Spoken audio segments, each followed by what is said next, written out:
3 নম্বর অঙ্ক 60 সেমি, ইংলিশে লিখি সিএম,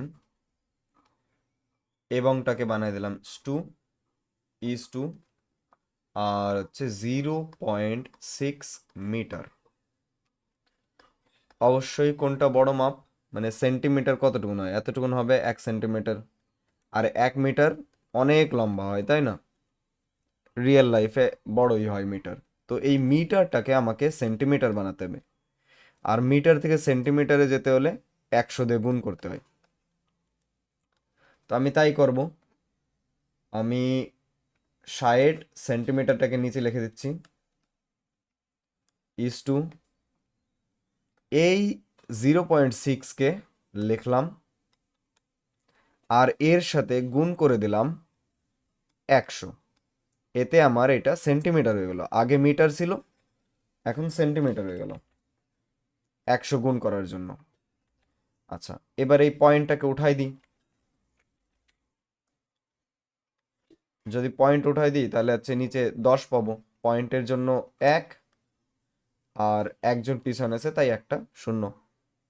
এবার কাটাকাটি হোক। আমি এই জিরোটা আর এই জিরোটা কাটলাম,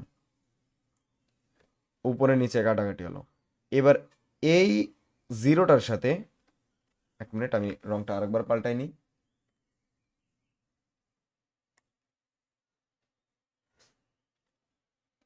এই জিরোটার সাথে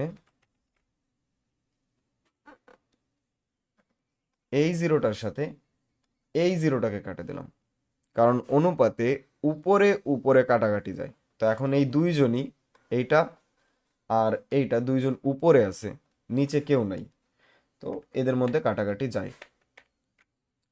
বেশ, কি থাকলো তাহলে? এবার আমি 6 আর 6ও কাটতে পারি। যদি আমি দেখাই, এই 6টাকে কাটলাম, 1 হলো, এই 6টাকে কাটলাম, 1 হলো। তাহলে আমার অনুপাত এখন সব কাটাকাটির পর আসতেছে 1:1। তার মানে এটা একটা সমানুপাতি ছিল, তাই না? সমানুপাতি, এর আগের চ্যাপ্টারের এক্সপ্লেনেশনে বলেছিলাম।